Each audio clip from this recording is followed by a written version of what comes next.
And we're back. Got 2 perfect islands. Makes it somewhat tempting to go for a 3rd for the 3 perfect islands achievement. But, let's wait until we've beat the game as every squad before we start going for really long video series.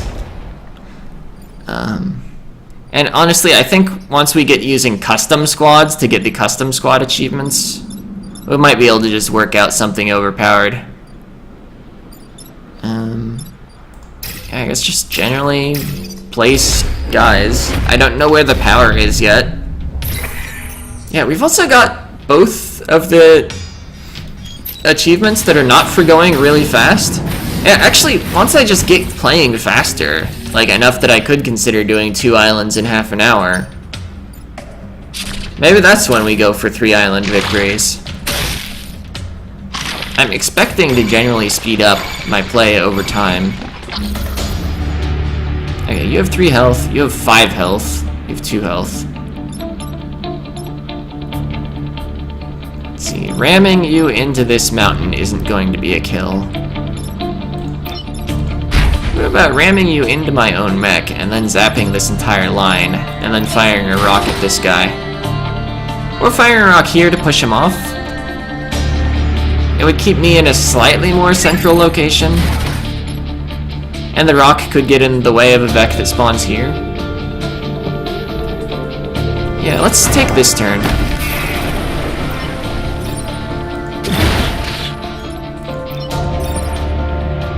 Oh. Order, lol. I did need to zap my own mech here, but I didn't need to zap this mech. I could have just fired the rock later.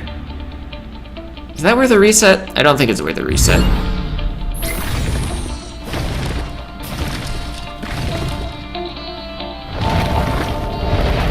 Alright, what you doing, guys? You look like you can be easily pushed into lava.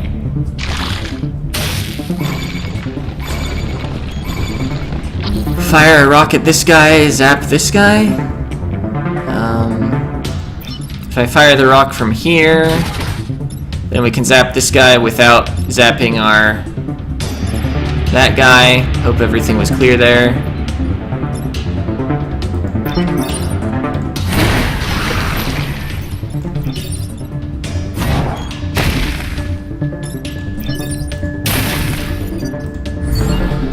Alright.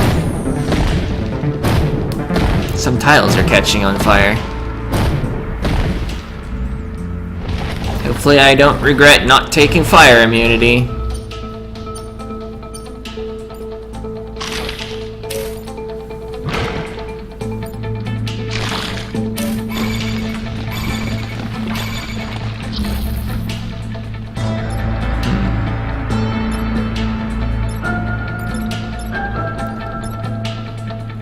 A zap seems good. Oh, although it deals 3 damage, doesn't it? I can repair. That might be the play. Repair here. Zap here. Move over. Rock this guy to finish him off.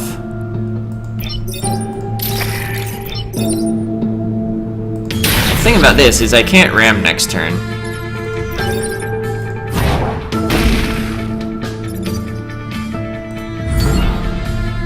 I might be accepting some grid power next turn to keep Bethany alive. Or rather, some grid power loss. I'll accept grid power anytime. I guess I have the hook still. I'm not required to use the weapon that didn't even come with my mech.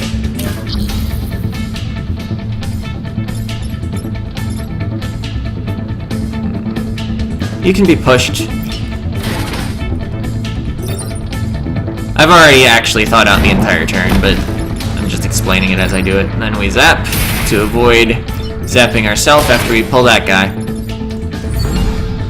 Maybe we didn't get the optimal EXP we could have, but I don't think we're finishing any level ups before the end of the final island.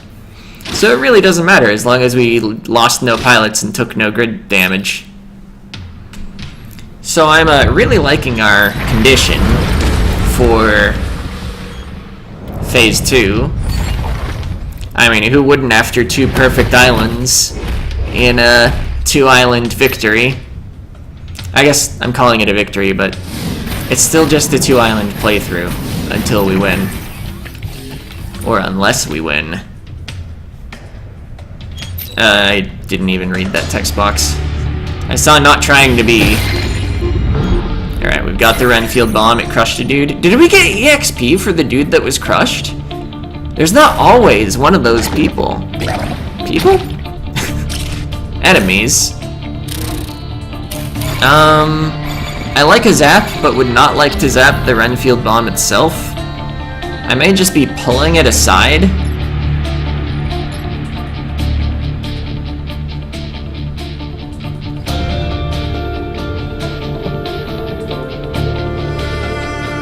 Oh, and then I can push this guy into the cavern collapsing.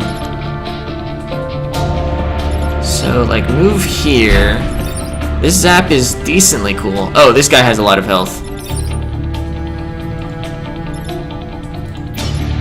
Also, let's see, I'd have to pull back this way to get the bomb clear of the zap.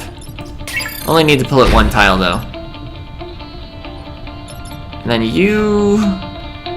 I guess we're accepting 2 damage.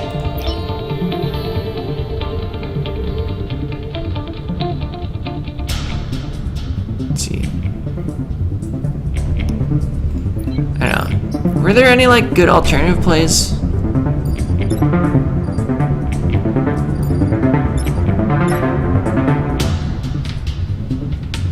Let's see. I have a choice of whether I kill this guy or kill this guy.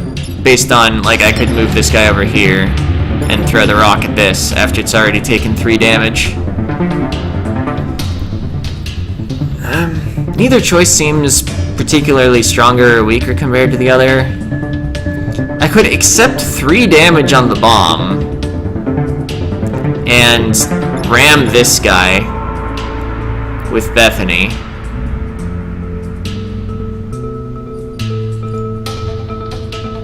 I don't think I can do that.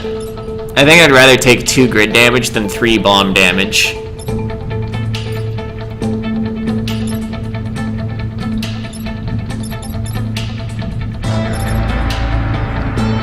So I guess the question is, would I rather have a 3 HP Beetle Leader alive, or a 5 HP Alpha Firefly? I think I like reducing the total HP of all combined enemies.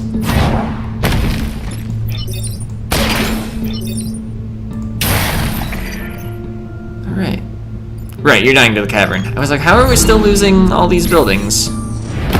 So what's with these shaded squares?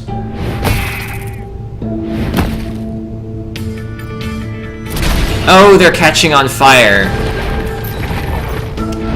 That was actually kind of nice, because now that tyrant's on fire.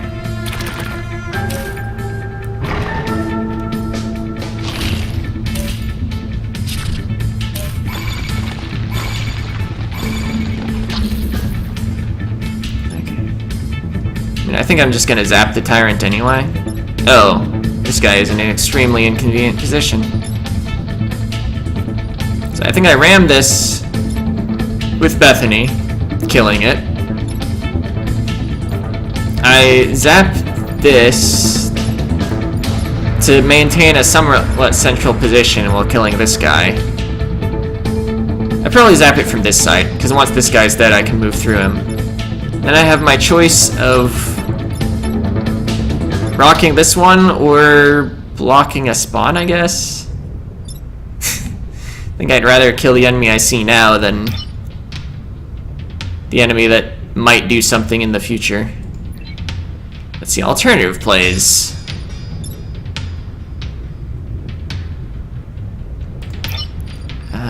I can't quite move here, or else I could hook this guy in and then do a larger zap. Although, I would zap the Renfield bomb. Let's not do that, even if I could.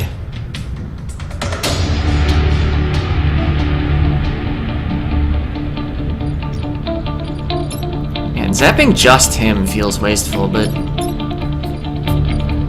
not sure there's a better play.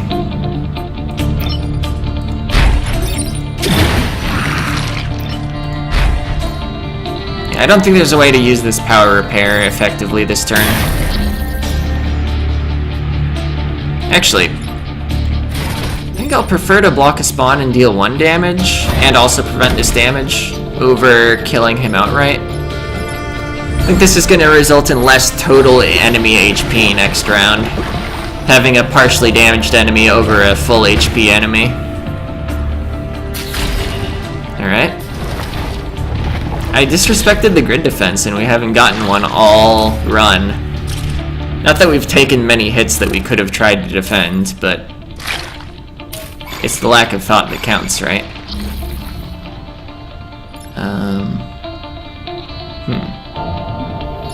This is actually somewhat awkward with all these rocks and enemies in the way.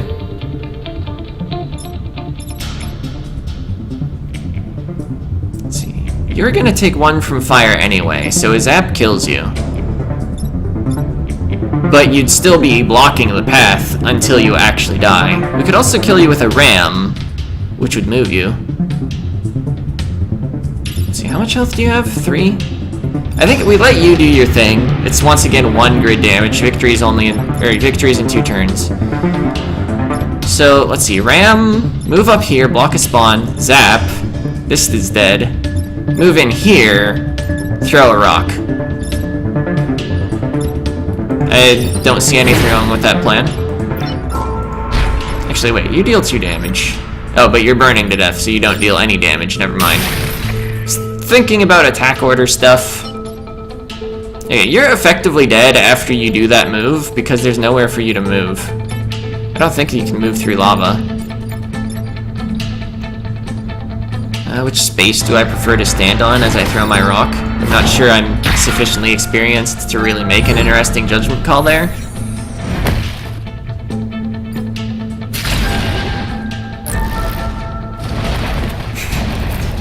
Man, this phase 2 of the final island is just going like super terrible, but we were so far ahead, it literally doesn't matter.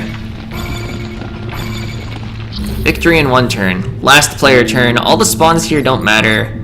Besides, potentially somebody might die, and we won't get to pick them as our time traveler. Although, I think everybody has too much health for that to happen. This mission of ours is really like a big game of violent chess, if you finish reading the text box. Alright. We did it.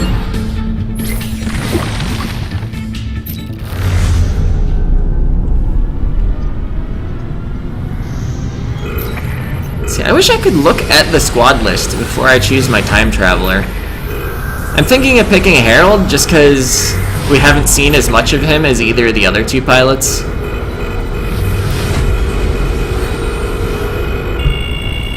I think strategically the play would be... Oh, squad's victory. I've won with, I guess, 4 different squads, I think is the number. But yeah, the strategic play is probably take Bethany Jones, unlock the ice guys, go to town, because Bethany Jones is ridiculously overpowered with one of the ice mechs. Okay, thanks to some valiant efforts, the hive's been destroyed, and I saved the Earth, and also 2 islands were destroyed because I didn't care. Or rather, because I was trying to make a video series that didn't last 2 hours or more. So let's just take Harold. He has mech reactor. Abe also has mech reactor, though. And just makes whatever mech he's in basically invincible with armored and plus 2 HP.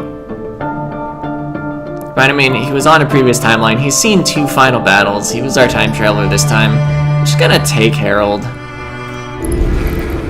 It's probably suboptimal, but it's probably optimum fun.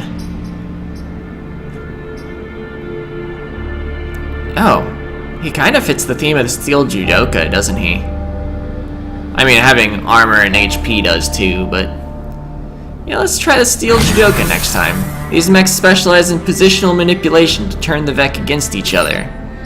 Achievements. Have mech armor absorb 5 damage in a single battle. That would be way easier with 2 armored mechs. Unwitting allies. Have 4 enemies die from enemy fire in a single battle. That's assisted by this. Vec hormones. Enemies deal +1 damage against other enemies. And mass displacement. Push 3 enemies with a single attack. I guess you do that with the siege mech. So this is kind of interesting. It doesn't hit the space in the middle, but it damages and pushes the surrounding 4 spaces. And that's of course an artillery. Here's the artillery puller thing that we got once. But our mech had naturally come with a shot type pull. It was on the Zenith Guard. Yeah, the science mech here. But this gravity mech is also a science mech. And then our prime mech, grab a unit and toss it behind you. If an enemy is immune to being pushed for some reason, you can't do it to them at all. You also can't do it if the space behind you is not empty. But, it might be the only way to reposition an enemy by 2 squares? Or no, the hook mech also has a way to do it. What else, though? It's really uncommon to move an enemy multiple squares. Oh, also the teleport mech? I can't think of any other weapons. So, yeah, this is what we'll be trying next time. The passive of enemies do +1 damage against other enemies, and the achievement of killing other enemies with enemies obviously means that you're looking to reposition enemies, mostly. So last time, we ran mostly a damage squad. This time, we're gonna see. I think these are routinely regarded as the worst squad. Maybe. So, good luck to future me. See ya!